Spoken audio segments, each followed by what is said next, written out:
नमस्कार दोस्तों, मैं शैलेंद्र आपके सामने उपस्थित हूं अपने चैनल शैलेंद्र एग्जाम फैक्ट्स के माध्यम से।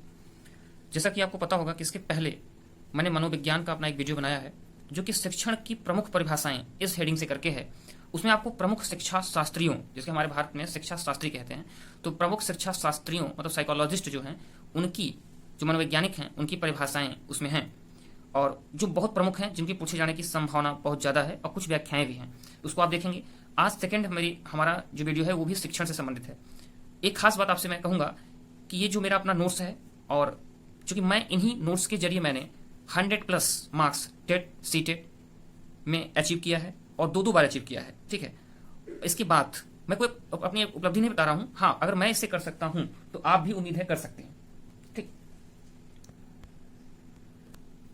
ठीक है, तो ये इंपॉर्टेंट बात आपको बता दूं कि अभी एमपी टेट में भी मेरा, उसमें भी साइकोलॉजी पूछी गई थी, अच्छा मार्क्स आया है। और कोई भी एग्जाम अगर हुआ है तो मैंने एक अपने नोट्स के जरिए तैयारी करने की कोशिश की है, क्योंकि ये एकदम शॉर्टकट पका पकाया नोट्स पे कम एक तैयार खुद करने में मुझे ट्रस्ट है। तो बस इसी आशा पे अगर मैं कर सकता हूँ उसके सहारे, तो उम्मीद है आप भी कर सकते हैं। तो मैंने शेयर करने का विचार आपके सामने रखा है इसको, बस। तो उसी के थ्रू मैं अपने कुछ इंपॉर्टेंट प्रश्नों को आपके सामने शेयर कर रहा हूँ। तो चलिए आगे देखते हैं। आज हमारा जो है शिक्षण का सेकंड डे वीडियो है। तो पहला टॉपिक उसका है अच्छे शिक्षण की विशेषताएं। हेडिंग आपकी है अच्छे शिक्षण की विशेषताएं। हम देखेंगे अच्छे शिक्षण की क्या विशेषताएं हो सकती हैं। तो पॉइंट नंबर 1, अच्छे शिक्षण की विशेषताएं क्या हो सकती हैं। अच्छा शिक्षण सीखने के पथ प्रदर्शन की योग्यता होती है। मतलब अच्छे शिक्षण में सीखने के पथ प्रदर्शन की योग्यता होती है।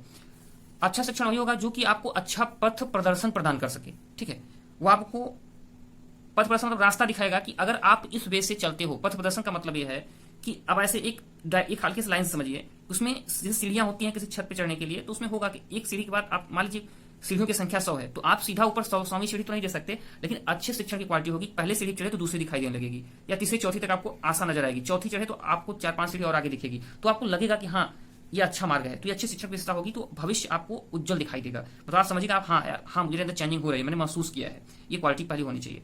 दूसरी क्या होनी चाहिए कि अच्छा शिक्षण दया व सहानुभूतिपूर्ण होता है। देखिए, हमारे मनोवैज्ञानिकों ने एक बहुत, जो आधुनिक मनोवैज्ञानिक है, इन्होंने एक फोकस किया है कि किसी भी चीज को प्रेशर से नहीं सिखाया जा सकता। ठीक है, किसी चीज को हम जबरदस्ती किसी के माइंड में नहीं डाल सकते। हाँ, लालच से भी नहीं डाल सकते, क्योंकि लालच में की गई चीज भी स्थायी नहीं होगी। हाँ, कोई चीज तब स्थायी होगी जब दया और सहानुभूतिपूर्ण होगी। इसके एक अच्छा उदाहरण आप देखिए, जैसे मान लीजिए किसी टीचर ने अपने एक 4 छात्रों का एक ग्रुप बनाया, उनको एक प्रैक्टिकल दिया कि आप जाओ, जैसे उनको कहा कि हमने थ्योरी पढ़ रखी है कि गरीबों की मदद करनी चाहिए, बहुत बार पढ़ा, कोई समझ में नहीं आया, कोई सहानुभूति पैदा नहीं हुई। अच्छा शिक्षण हमेशा मैंने कहा था प्रैक्टिकल लर्निंग बाय डूइंग करके सीखने पर जोर देता है। तो उसी के थ्रू टीचर ने क्या किया, उनको 4 लोगों का ग्रुप बनाया और भेजा एक गरीब बस्ती में, वाली बस्ती में, बेटा सब लोग अपने घर से 10-10 रुपए लेंगे और आप 20 रुपए लीजिए, 10 रुपए खुद अच्छी चॉकलेट खा के देखिए, और 10 रुपए चारों बच्चे, उन्हीं में से 20-20 रुपए आप लिया, 10-10 रुपए करके 40 का सभी लोग मिलाकर चॉकलेट खा लीजिए, और 40 रुपए क्योंकि 80 रुपए हो जाएंगे 4 बच्चों के, आप एक गरीब बस्ती में जाकर के, जिनके पास बहुत कम संसाधन है, जो झोपड़पट्टी में रहते हैं, उनको मदद करके देखिए। आप देखिए कैसा फील होता है। आप एनसीईआरटी बुक पढ़ते होंगे, उसमें लिखा रहता है इस तरह प्रैक्टिकल, फिर लिखा आपने क्या अनुभव किया। तो वहां 100% अगर आपके अंदर थोड़ा सा भी हृदय होगा तो दया और सहानुभूति आएगी। आप उनके जीवन को प्रैक्टिकल जाके देखेंगे। तो अच्छा शिक्षण ये है। तो सेकंड टॉपिक का मतलब ये हुआ, आप समझ रहे होंगे, एक अच्छे उदाहरण के थ्रू प्रैक्टिकल करा के आपको सिखाता है, न कि दबाव से दया नहीं पैदा कराई जाएगी आपको डंडे के दम पे। अच्छा, नेक्स्ट टॉपिक, अच्छा शिक्षण सहयोगी होता है। ये क्या होता है? सहयोगी होता है, आपका हेल्प करेगा हमेशा। अच्छा शिक्षण मतलब आपको एक अनुभव यहाँ गरीबों के बारे में प्राप्त हुआ ना, आप औरों से बेहतर बोल सकेंगे जिन्होंने सिर्फ किताबों में गरीबों की स्थिति देखी है, प्रैक्टिकल नहीं देखी है गरीबी होती क्या है। तो ये आपका सहयोगी हुआ ना। कल आपको भी वैसा जीवन जीना पड़ जाए, मान लीजिए भगवान करे, या कोई ऐसी कंडीशन आए, तो आप सहयोगी आपका होगा, क्योंकि आपको उसने बता दिया कि अभाव में कैसे जीवन जिया था, क्योंकि आपने प्रैक्टिकल जाके देखा, तो आपका सहयोगी होगा, क्योंकि आपने अनुभव लिया है वहां जाके। पॉइंट नंबर 4, अच्छा शिक्षण सुझावात्मक होता है। अच्छा, जब आप लर्निंग बाय डूइंग तमाम इन सिद्धांतों का यूज करेंगे, तो चूंकि अच्छे शिक्षण की विशेषताएं हैं, तो विशेषताओं का यूज करेंगे आप, तो अच्छा शिक्षण आपको सुझाव देगा। कोई इंसान नहीं, शिक्षण सुझाव देगा। आप परिस्थितियों से सीखेंगे कि यार ये करना चाहिए, ये नहीं करना चाहिए। ठीक है, ये उचित है या ये अनुचित है, ये आपको तुरंत समझ में आ जाएगा, क्योंकि आपने अच्छे शिक्षण या प्रैक्टिकल किया है। अच्छा शिक्षण जनतांत्रिक होता है। जनतांत्रिक का मतलब होता है जिसको आप डेमोक्रेसी आजकल कहते हैं ना, तो यहाँ डेमोक्रेसी का मतलब है कि मैक्सिमम लोग आपके विचारों से सहमत होंगे। ऐसा नहीं कि आप कोई काम कर रहे हैं तो उससे अधिकतम लोग, मतलब ऐसा है कि आप अधिकतम का मतलब क्या हुआ, 100% में 60% लोग, 51% लोग, 55% लोग, 50 से प्लस आपके विचारों से सहमत है। क्या आप 10-20%, 30-40% की बात नहीं कह सकती। अगर अधिकतम आपके विचार से सहमत हैं दिल से, तो यहाँ है ना दया की बात आई है, तो आप समझिए कि आपका शिक्षण सही दिशा में चल रहा है। तो जनतांत्रिक मतलब स्वीकार करने योग्य होगा आम इंसान के। ठीक है, आगे देखेंगे। अच्छा शिक्षण प्रेरणादायक होता है। एक अच्छा शिक्षण प्रेरणा, जैसे अब देखिए अच्छा शिक्षण प्रेरणादायक कैसे होता है। जैसे कोई बच्चा आपके सर्किल से, ठीक है, बचपन से प्रातः काल उठता है, पहले उसका मजाक उड़ाया गया, लेकिन उसको सिखाया गया था, उसके घर में संस्कार डाले गए कि नहीं बेटा 4 बजे उठो, 2 घंटे खेलो, उसका खिलाड़ी बनने का मन था। एक दिन वह सफल खिलाड़ी बना। ठीक है, क्योंकि शिक्षण तो किस लिए आता है, आपको सफल बनाने के लिए, चाहे किसी भी क्षेत्र में हो, एक अच्छा स्टूडेंट या एक अच्छा सफल व्यक्ति बनाने के लिए। तो एक दिन सफल खिलाड़ी बना, तो औरों के लिए प्रेरणा इसमें मिली कि नहीं, कि भैया अगर आप इस दिनचर्या का, इस संस्कार का फॉलो करते हो तो आपको सफल होना है। तो ये प्रेरणादायक होता अच्छा शिक्षण। अब इस ट्रैक के माध्यम से जो उस बच्चे ने सफलता पाई, सैकड़ों बच्चे, हजारों बच्चे उसी रास्ते पर चल के सफलता पा सकते हैं। ठीक, आगे चलते हैं। अच्छा शिक्षण सुनियोजित होता है। ठीक है, 15 पॉइंट हैं, आप समझिए एक एक पॉइंट से अच्छा क्वेश्चन बन सकता है। कोई भी 4 ऑप्शन देगा अच्छे शिक्षण की विशेषता क्या नहीं है, और सीटेट में ऐसे ही प्रश्न पूछता है, आप उठा करके देख लीजिए। ठीक है, अच्छा शिक्षण सुनियोजित होता है मतलब एक वेल प्लान्ड। आप जाते होंगे, अगर आपने बीएड किया होगा, क्योंकि आप टेट सीटेट का एग्जाम देने जा रहे हो, तो 100% बीएड बीटीसी किया होगा, तो उसमें आपको पढ़ाया गया होगा कि आप लेसन प्लान बनाएंगे। मतलब एक अच्छा शिक्षण, ये भी कहा जाता है वहाँ पे कि कोई भी शिक्षक है तो उसको भी आधे घंटे पढ़ना है। ठीक है, या कोई टॉपिक पढ़ के पढ़ाना हो, मतलब एक सीधा सीधा इसका अर्थ एक लाइन में कि प्लान बनाना है आपको, बिना प्लान के काम कभी नहीं करना, अच्छा शिक्षण कहता है। अच्छा शिक्षण बालक के अनुभवों को मान्यता देता है। आपको पता होगा कि सीधी सी बात है कि ये सीटेट में काम आएगा, वहां आपको उन ऑप्शंस को चयन करना है जो चाइल्ड सेंटर्ड हों, मतलब ऐसे ऑप्शन जो बच्चों की भावनाओं का ख्याल रखते हों, जिन ऑप्शंस में बच्चों की भावनाओं को वरीयता दी जाती हो। तो अच्छा शिक्षण बालक के अनुभवों को मान्यता देता है। ठीक है, शिक्षक के नहीं, बालक जो खुद अनुभव करता है। आपने उसको कितना रटा के पढ़ा दिया इससे कोई मतलब नहीं, उसने कितना अनुभव किया है इससे मतलब होगा।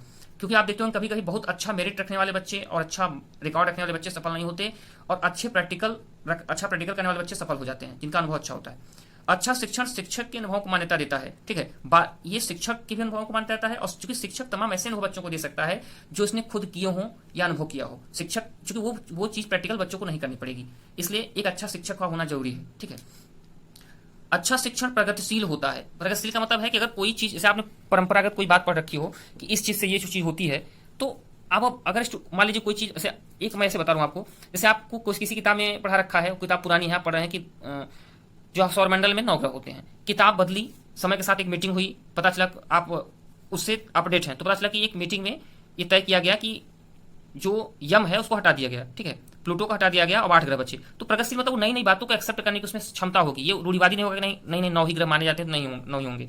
तो अच्छा शिक्षण प्रगतिशील होगा। अच्छा शिक्षण कठिनाइयों का निदान करता है। कभी वो कठिनाइयों को बोझ नहीं मानता, न उससे भागता है, निदान करेगा उसको।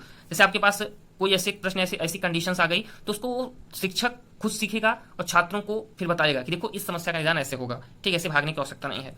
अच्छा शिक्षण उपचारपूर्ण होगा। उपचारपूर्ण का मतलब क्या हुआ? उपचार का मतलब ये होता है कि हम कोई भी काम जब कर रहे होते हैं तो उसमें कुछ कमियां रह सकती हैं, तो उसको दूर करने के लिए एक्स्ट्रा क्लासेस, ठीक है, एक्स्ट्रा इफर्ट डालेगा अच्छा शिक्षण। ये नहीं कि उन कमियों को छोड़ के आगे बढ़ जाएगा। अगर ऐसा हो रहा है तो वो अच्छा शिक्षण का गुण नहीं है। अच्छा शिक्षण आत्मविश्वास उत्पन्न करता है। अब आत्मविश्वास कब पैदा होगा? जैसे मैं आपको उदाहरण बताऊं, यदि आप अपना काम या अपने जैसे कि लर्निंग बाय डूइंग का सिद्धांत इसमें काम करता है, तो अच्छा शिक्षण आत्मविश्वास उत्पन्न करता है। आपने अपना काम किसी और से करवा लिया और दूसरे दिन जाके पूरी फाइल दिखा के मार्क्स 10/10 पाया। आप देख रहे हैं मेरी कलम को, 10/10 आपने पाया, बहुत ही उत्साहित हुएगा, हमने 10 बड़े 10 नंबर पा लिया, लेकिन आपका काम तो नहीं था ना ये। तो आत्मविश्वास आपका कभी नहीं पैदा हो पाएगा, क्योंकि जब कभी ऐसी सिचुएशंस आई, उस प्रश्नों को कभी अलग से पूछ लिया गया, अचानक पूछ लिया गया, तो आप नहीं बता पाएंगे। ठीक, या सरप्राइज क्लास में ऐसे वही प्रश्न दे दिए गए कभी, तो आप नहीं कर पाएंगे, क्योंकि आपने काम तो किसी से करवाया था ना। तो ऐसे शिक्षण ये अच्छा शिक्षण नहीं है, क्योंकि आत्मविश्वास पैदा नहीं करता। ठीक, तो ये खुद करने पर जोर देगा। अच्छा शिक्षण ज्ञान का मूल्यांकन करता है। अच्छा, ज्ञान का मूल्यांकन, अच्छा शिक्षण ज्ञान का मूल्यांकन करता है कि आपने कितना सीखा। नंबरों से ज्यादा आपके सीखने पे जोर देगा कि आपने कितना सीखा, जो अच्छा शिक्षण होगा। इसीलिए देखते होंगे कि तमाम ऐसे स्कूल आजकल डाले जा रहे हैं जहां पे क्रिएटिव एजुकेशन बच्चों को दिया जा रहा है, ताकि वो आधुनिक जो विकसित देश हैं उनकी तुलना कर सकें हम। इसलिए हम पिछड़े हुए, क्योंकि हम अभी रटी रटाई विद्या को ले रहे हैं। पॉइंट नंबर 15, अच्छा शिक्षण रुचियों व मूल प्रत्ययों का विकास करता है। ठीक है, अच्छा शिक्षण कहता है रुचियों व मूल प्रत्ययों का विकास करता है। आप कमेंट बॉक्स में बताइएगा 14 मूल प्रवृत्तियां होती हैं। ठीक है, और मूल प्रत्ययों से संबंधित 14 संवेग जुड़े होते हैं। आप उन 14 संवेगों को बताइएगा, या 14 संयोग अगर आप कहेंगे तो उसका मैं पूरा वीडियो बना दूंगा, क्योंकि एक मूल प्रवृत्ति हर एग्जाम में पूछता है। टेट सीटेट में एक मूल प्रवृत्ति दे देगा, उससे जुड़ा संवेग पूछ लेगा। अच्छा, मूल प्रत्ययों का प्रतिपादक कौन था? तो मैकडूगल महोदय थे, ये पूछता है। प्रतिपादक ये आप समझिए बहुत से एग्जामों में पूछ चुका है, मैं जितना भी पेपर देख रहा हूँ वहां पूछता है। तो अच्छा शिक्षण रुचियों को फोकस करता है। आप देखिए रुचियों का मतलब क्या है, ये इस पर फोकस नहीं करेगा कि शिक्षक क्या चाहता है या उसके अभिभावक क्या चाहते हैं। जी नहीं, इससे बिल्कुल मतलब नहीं होगा अच्छे शिक्षण से कि शिक्षक क्या चाहता है या गार्जियन क्या चाहता है।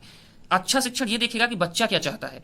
और यही कारण है कि पहले आप देखे होंगे सिर्फ लोग बच्चों को एक ही सिद्धांत, जो बच्चा पैदा होगा तो उसको 80% बच्चों को यही सिखाया जाता है, बेटा क्या बनना है, आईएएस, क्या बनना है, पीसीएस। अब देखिए मैं इसको कैसे रुचि से जोड़ता हूँ, ये उसके दिमाग में बस एक ही बात थी। लेकिन आजकल देख रहे होंगे कि बच्चे क्या फैशन डिजाइनिंग में जा रहे हैं, अभिनेता बन रहे हैं, खिलाड़ी बन रहे हैं। क्यों? क्योंकि उनकी रुचि उस क्षेत्र में अगर है, गार्जियन को पता चली, तो वो उसको 8 या 10 तक का एजुकेशन दिलवाने के बाद, मतलब उसकी उम्र 12-14 साल की हुई तो उसके बाद उसको अगर उसको अभिनय करना है तो उसको अभिनय वाले स्कूल में डाल देंगे, डिजाइनिंग करनी है तो डिजाइनिंग वाले स्कूल में डाल देंगे, अगर उसको खेलना है तो खिलाड़ी सेक्टर में भेज देंगे। उसकी हल्की पढ़ाई जो कि आवश्यक हो चलती रहेगी। तो ये रुचि पे फोकस किया, क्योंकि ये नई प्रणाली आई ना, इसलिए आप देख रहे होंगे कि बड़े बड़े क्रिकेटर, बड़े बड़े लोग अच्छे अच्छे जगहों से ट्रेनिंग करके, जैसे कि अब एक उदाहरण दूंगा मैं, जैसे कि अभिनय के लिए पुणे में एक संस्थान है, आपको एफटीआई पता होगा, तो वहां से ट्रेनिंग दी जाती है। अगर किसी बच्चे का अभिनय में रुचि है तो वो सीधा वहां पे एक निर्धारित एजुकेशन का वहां डाल दिया जाता है, क्योंकि उसका रुचि वहां पे है तो उसको अलग सेक्टर में हम क्यों भेजें, है ना। तो ये हमेशा फोकस करेगा, आपको जबरदस्ती नहीं करवाएगा। तो ये हो गया अच्छे शिक्षण की विशेषताएं, और पीछे मैंने आपको बताया अच्छा शिक्षण क्या होता है। तो आज का वीडियो हम यही खत्म करते हैं, ठीक है। इसी तरह के वीडियो को आप प्राप्त करने के मेरे चैनल को सब्सक्राइब कर सकते हैं। धन्यवाद।